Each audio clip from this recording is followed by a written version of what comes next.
Welcome to Raji Murali vlogs channel. நம்ம அந்த பதிவில் பார்க்க போகிறோம் ஸ்ரீ கந்த புராணம். அதில் அடுத்தது 96வது தலைப்பு அழிந்தது யாகம். அதை பற்றி சொல்ல போகிறேன்.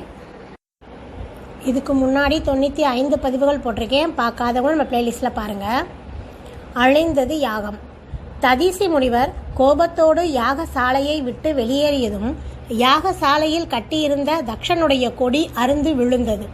காக்கைகளும் கழுகுகளும் யாக ஸ்தம்பத்திலே உட்கார்ந்தன. தக்ஷன் கையில் எடுத்த பொருள் தவறி விழுந்தது.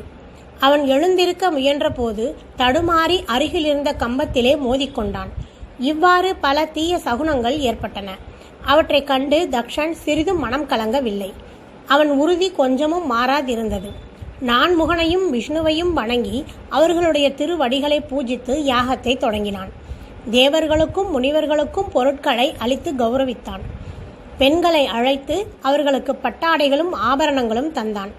அந்தணர்களை வரவழைத்து ஆபரணங்களையும் உயர்ந்த ஆடைகளையும் பசுக்களையும் பிற பொருட்களையும் தானமாக வழங்கினான். அனைவரும் மகிழ்ச்சியுடன் தக்ஷனை போற்றினர். 3 வகை அக்னிகளும் வளர்க்கப்பட்டு யாகம் தொடங்கியது. தக்ஷன் நடுநாயகமாக அமர்ந்து எல்லா காரியங்களையும் கவனித்து வந்தான். பூ உலகிற்கு வந்த நாரதர் தக்ஷன் யாகத்தை பற்றி அறிந்து அதை காண அங்கு வந்தார்.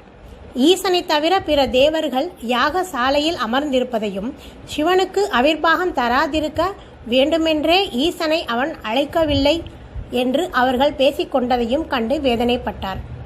இறைவனை விலக்கி செய்யப்படும் அந்த யாகம் பூர்த்தியாகாது, தடைப்பட்டு விடுமே என்று வருந்தி கைலாயத்திற்கு சென்றார். எம்பெருமானை நமஸ்கரித்து, பிரபோ மகாதேவா, பூ உலகிலே கங்கை கரையில் தக்ஷ பிரஜாபதி ஒரு யாகம் செய்கிறான். அதற்கு சகலமான தேவர்களும் அங்கே இருக்கின்றனர். தாங்கள் மட்டும் யாகத்துக்கு வராதது புதுமையாக இருக்கிறது என்று தெரிவித்தார். நாரதருடைய எண்ணத்தை அறிந்தவராய் ஈசன் அவரை பார்த்து புன்முறுவல் செய்தார். அவருக்கு பக்கத்தே அமர்ந்திருந்த உமாதேவியாருக்கு தந்தை செய்யும் யாகத்தை காண வேண்டும் என்ற விருப்பம் எழுந்தது. நாயகனிடம் தெரிவித்து அனுமதி கோரினார். தேவி, இந்த யாகம் செய்யப்படும் நோக்கமே வேறு. தக்ஷன் தான் பெற்ற உயரிய பதவியின் மோகத்தில் இருக்கிறான். அவன் உன்னை மதிக்க மாட்டான். அங்கு செல்வதால் நீ அவமானமே அடைவாய் என்றார் ஈசன். தேவியின் உள்ளம் யாகத்தை காணவே விளைந்தது. அவரை மறுபடியும் நமஸ்கரித்து, சுவாமி, என் தந்தையான தக்ஷன் அறிவில்லாது செய்த பிழையை பொறுத்து அருள வேண்டும். நம் மீது அவருக்குள்ளே கோபத்தாலேயே நம்மை அழைக்கவில்லை. என்னை நேரிலே கண்டதும் அவருடைய கோபம் தானே நீங்கிவிடும். நான் யாகத்துக்கு செல்ல விரும்புகிறேன், அனுமதி தர வேண்டும் என்று வேண்டினாள். உன் விருப்பம் அதுவானால் நான் தடுக்கவில்லை, போய் வா என்றார் இறைவன். தேவி தந்தையின் யாகத்தை காண விமானத்தில் ஏறி புறப்பட்டாள். சுமாலினி மாலினி என்ற 2 பெண்கள் தேவிக்கு குடை பிடித்தார்கள். மங்களை சுமலை என்ற இருவரும் சாமரம் வீசினார்கள். மற்றும் சிலர் ஆலவட்டம் பிடித்தார்கள். மலர் தூவி வாழ்த்தினார்கள். நந்தி தேவரின் மனைவி சுகேசை பாதுகையை தாங்கிச் சென்றாள். மலினி அணிந்திதை இருவரும் மலர் மாலைகளை எடுத்து வந்து அணிவித்தனர். சோமனத்தி என்பவள் பற்பல வாத்தியங்களை முழங்கிக் கொண்டு 12 கோடி பூத கணங்கள் வர முன்னே சென்றாள். மிகுந்த கோலாகலத்தோடு சென்ற தேவி யாகசாலையை அடைந்து உள்ளே நுழைந்தாள். யாக குண்டத்தின் அருகே அமர்ந்திருந்த தக்ஷன் அவளை பார்த்ததும் சினம் கொண்டவனாய் எழுந்து வந்தான். அருகில் வந்ததும் கோபத்தோடு அவளை பார்த்து, உன்னை யாகத்துக்கு வரும்படி நான் அழைக்கவில்லையே, அழையாதிருக்கையில் இங்கே ஏன் வந்தாய் என்று கேட்டான்.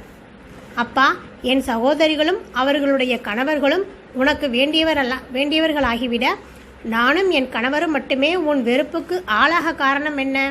அவர்களை அழைத்து கௌரவித்தது போல் எங்களையும் அழைத்து கௌரவிப்பது தானே முறை. அவ்விதம் செய்யாமல் இருந்தது ஏன் என்று துக்கத்தோடு கேட்டாள் தேவி. சுடலையில் பேய்களுடன் கூத்தாடும் அந்த பித்தனை விரும்பி நீ மணந்து கொண்டதால் என் வெறுப்புக்கு நீயும் ஆளானாய். உன் சகோதரிகளுடைய கணவர்களை பார், அவர்கள் என்னை மதித்து நடத்துகிறார்கள். உன் கணவர் என்னை மதிப்பதில்லை.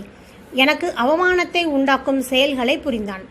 ஆதலால் உங்களிடம் எனக்கு அன்பு இல்லை. என்னை மதிக்காத உன் கணவனுக்கு இந்த யாகத்திலே அவிர்வாகமும் கிடையாது.